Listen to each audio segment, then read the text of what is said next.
Après quelques semaines au Québec pour le travail, je m'envole à nouveau vers la Grèce pour aller rejoindre Rosie et Caroline qui est à bord depuis quelques jours. Voilà, bien heureux de revenir à Stros et de retrouver Rosie.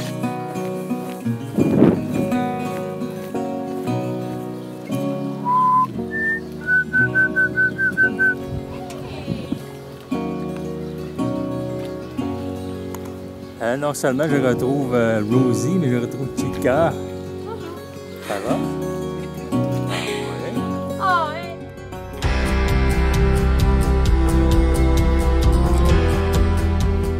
Je m'appelle Michael. Moi, c'est Caroline. On vous raconte notre périple en Méditerranée où on joint nos passions pour la voile et l'escalade.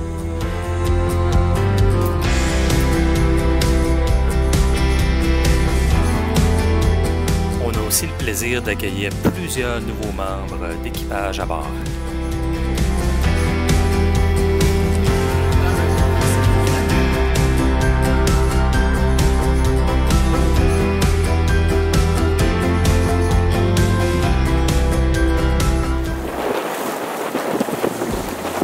Au travail. Ça fait tellement du bien d'être retour sur l'eau. C'est comme un petit mélange de nervosité à savoir comment je vais réagir cette fois-ci, mais vraiment d'excitation parce que j'ai hâte de recommencer tout ça. J'ai hâte de manger sur Rosie, j'ai hâte de dormir, de faire des corps, même si ça me fait peur. Ah ben 2 heures après notre départ, pratiquement pas de vent, c'était prévu aller jusqu'à peu près 8-9 heures.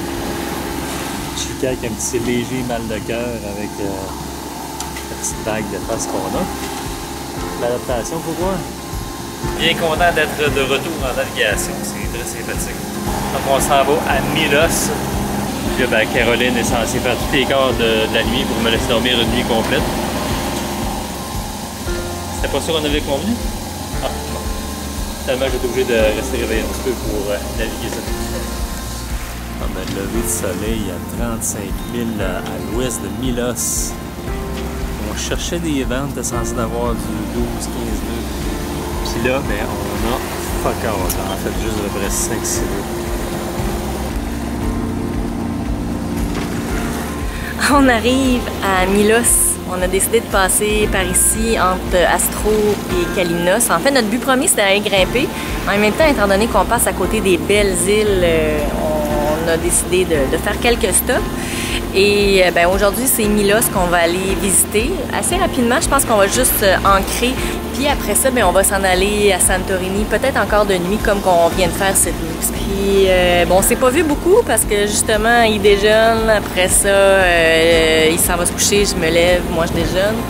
Bon, Nick dormait et là, il est en train de s'habiller. C'est lui qui va venir accoster ça, là, parce qu'on est à 2000 de où est-ce qu'on veut aller. C'est ça qui est ça!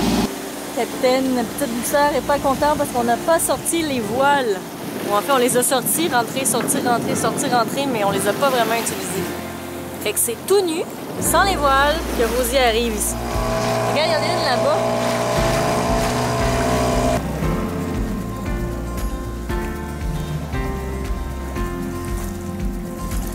Pour le peu qu'on a vu de Milos, on a beaucoup apprécié la beauté de ce site avec les falaises abruptes aux formes inhabituelles, les petites plages cachées et beaucoup de grottes, dont certaines petites à peine plus larges que le dinghy. Oh boy!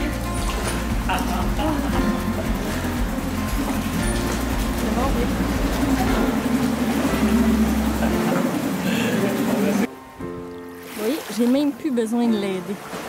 Un des belles upgrades que j'ai faites cette année, c'est les roues du dinghy qui facilitent tellement l'arrivée et le départ des plages.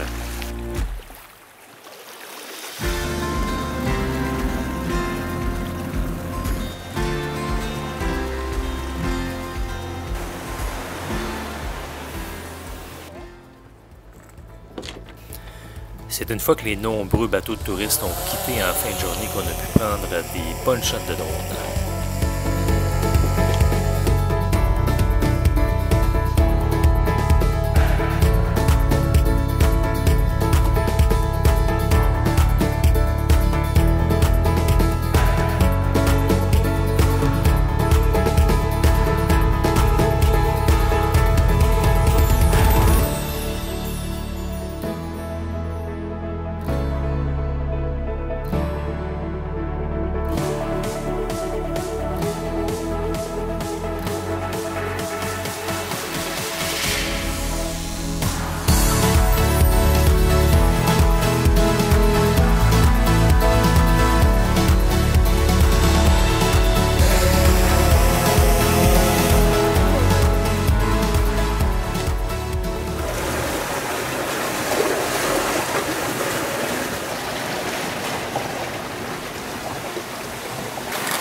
nez du vent. Ça pousse à peu près à 15 nœuds, puis là, ben, ça fait 1h30 qu'on est parti de Milo. Ça va super bien.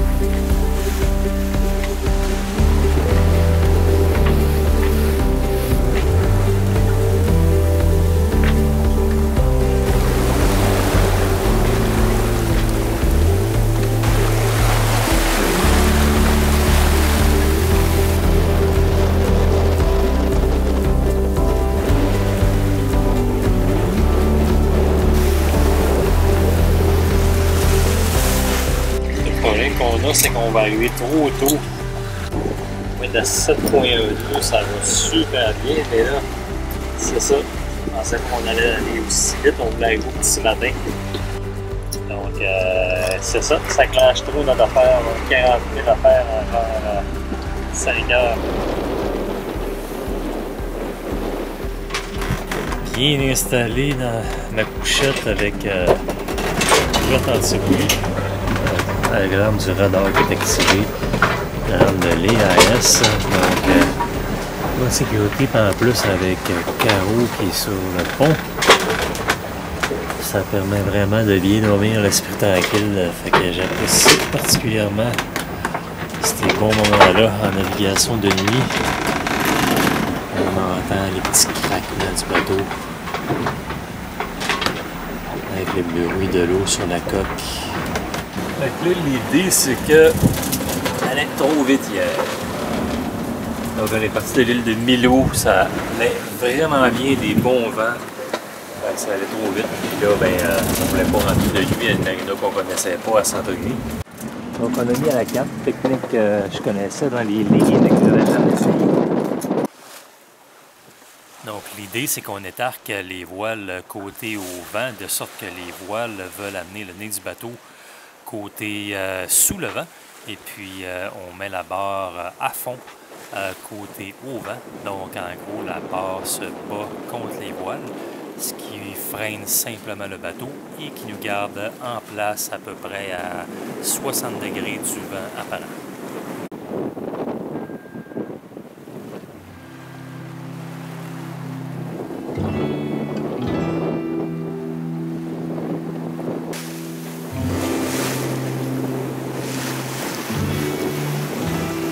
On vient d'arriver à Santorini, puis il n'y a pas de place pour nous.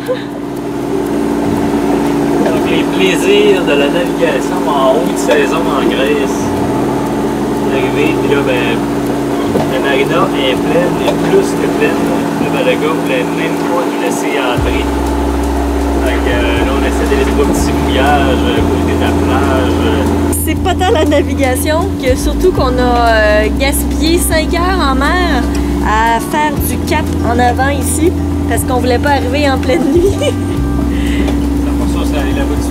Ah ouais. Santorini, on est en business, petit scooter. Ça va visiter.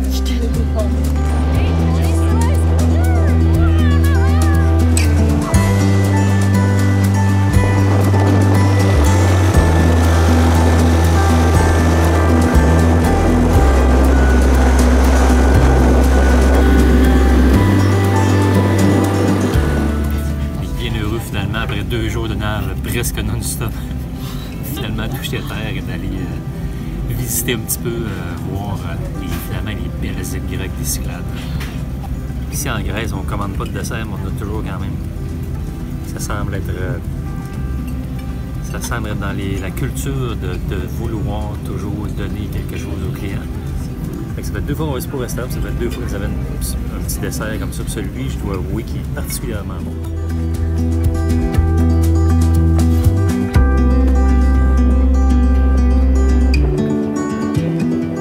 C'est très beau. Puis il n'y a pas de crois qu'on va en avoir assez d'une journée. Bien faire le tour. Et j'ai hâte de grimper à Kalymnos. Cool. Fait que ça confirme notre itinéraire rapide. Je veux dire qu'on va quitter bientôt. On partira en bas sur 3-4 heures qu'on est arrivé. Go! D'accord? Ok.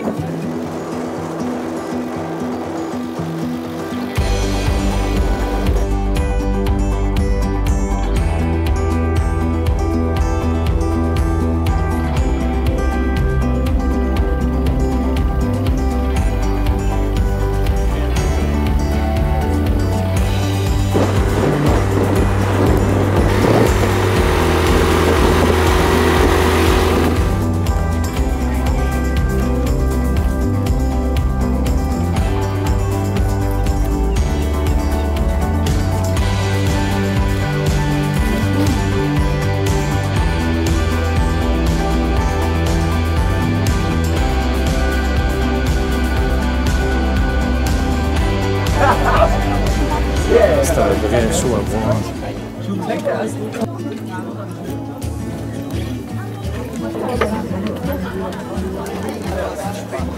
Je prends la vidéo d'une fois de coucher de soleil. Ce qui m'impressionne le plus, c'est pas le coucher de soleil en soi, mais les gens qui regardent le coucher de soleil. C'est un vrai bon show.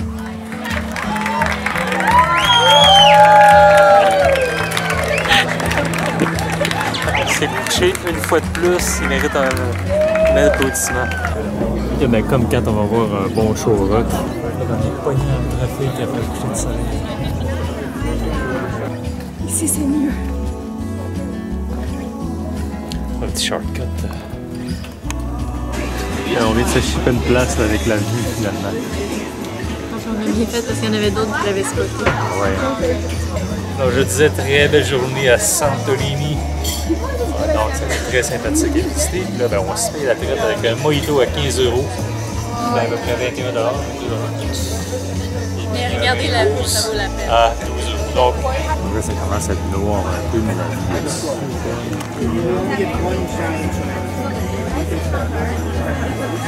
J'ai quand même de la misère avec tes questions. C'est quoi tes impressions? Parce qu'à toutes les fois, je dis la même chose. C'est malade. Ou, comme dirait un certain Mathieu, c'est pas normal. C'est pas normal. C'est pas normal. Ben, je suis contente de venir visiter le petit village ici. Oui.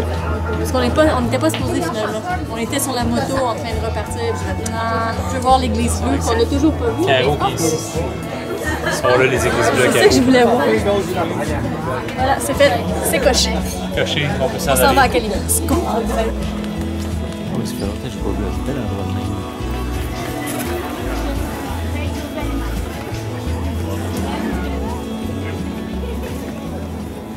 C'est toujours la même chose quand on part.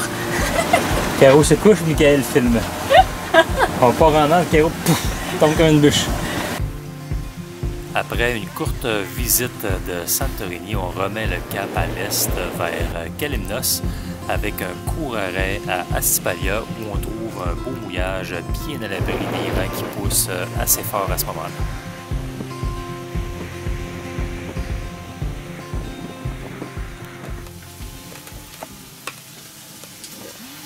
Bon, là, le lien entre l'horloge et ce que je fais présentement, c'est qu'habituellement, à 9 h depuis le début de cette section de voyage-là, dans les derniers jours, on était toujours en mer en train de naviguer. Fait que là, on est en train de cuisiner, prendre une petite bière. Mais il faut quand même justifier la raison pour laquelle on a navigué autant, Caro. Parce qu'on s'en va grimper à Kalymnos demain. Non. C'est ça. Puis en plus, je voulais visiter les îles, quelques îles grecques. Alors, on a navigué quand même pour pouvoir aller voir les îles ici. Puis là, ben, le but de notre voyage, qu'on est parti depuis un an, c'est vraiment de grimper et faire de la voile. Puis là, le grimpage de Kalymnos est pratiquement l'objectif ultime. Là. Ouais. D'être à Kalymnos. Mais c'est le plus loin qu'on va se rendre dans la Méditerranée. Puis qui est un spot mythique d'escalade. Il y a une petite frénésie d'arriver là demain et de grimper après-demain à Kalymnos. Donc, une des choses que j'apprécie de faire de la voile, c'est prendre une petite bière en cuisinant. Mais là, vous me direz qu'on peut prendre une petite bière en cuisinant à bien d'autres endroits que sur un voilier. Certes, mais c'est tellement plus cool sur un voilier dans un beau petit mouillage sympathique. Alors voilà une autre raison pour laquelle c'est le fun de faire de la voile. Vous me direz que oui, certes, on peut manger en dehors d'un voilier, je le sais. Il y a quelque chose de plus manger à base du voilier. C'était vraiment chill de se réveiller seul dans ce beau mouillage. Après avoir navigué intensément depuis le début du printemps, c'était vraiment cool de pouvoir enfin relaxer et en profiter pour se baigner en tenue dedans dans la Méditerranée. L'idée que je me faisais d'un beau petit mouillage sympathique en Grèce, être tout seul, on se baigne tout nu. C'est vraiment cool.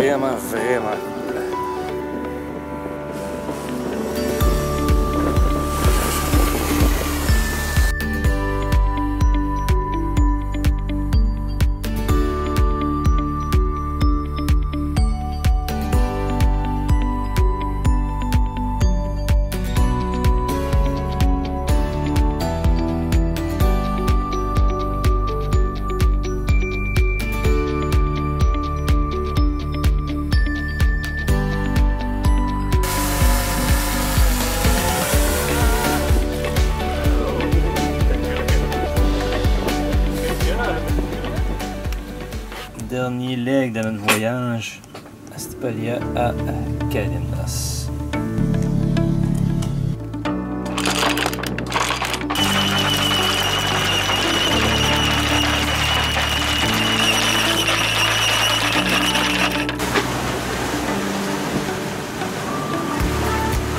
Chica, de bonne humeur aujourd'hui, pas trop mal au cœur? Non, ça va.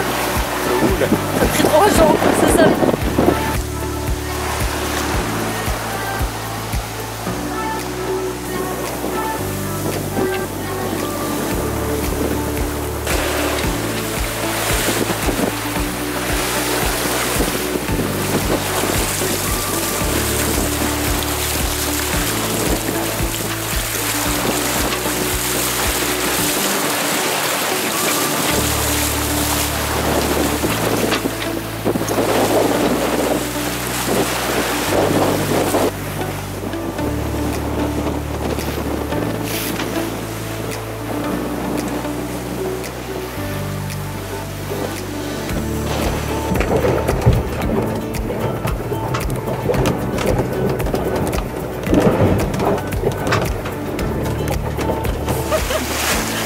Bien heureux d'arriver à Kalymnos, qui est le but du voyage. Ça fait 1 an, un petit peu plus qu'1 an qu'on a quitté l'Amérique du Nord. Le but c'était Kalymnos, puis on arrive, c'est vraiment cool. Puis on peut voir qu'il y a de l'escalade.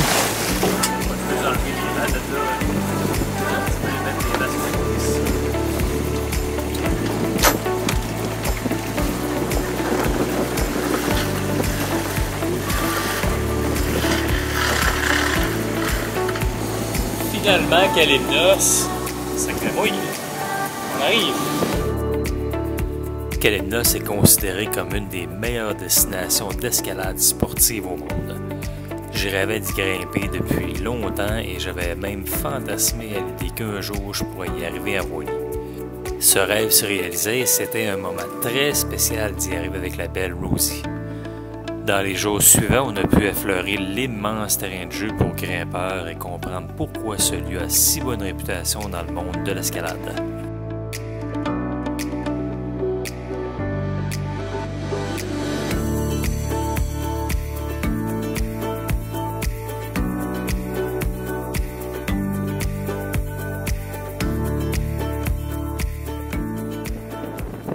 Ah ouais, c'est quoi? C'est un volcan. Ah ouais. Puis on va aller souper au village qui est là. Parce qu'il paraît qu'il y a un beau coucher de soleil. Ouais, là, j'étais juste au doigt, je focus. Un aspect de sécurité à bord d'un voilier, de savoir que si on tombe à l'eau, on peut remonter à bord sans avoir nécessairement accès à l'échelle. Donc si je fais le test sans palme, vous me direz que sans costume de bain et pas habillé, c'est plus facile, mais bon. Le but était de l'essayer, alors vous pouvez vous payer ma gueule à voir le peu de classe que j'ai en montant. Comment tu filmes ça? Ça, on mettra pas ça. Tu vas-tu filmer en montée? Pour le temps!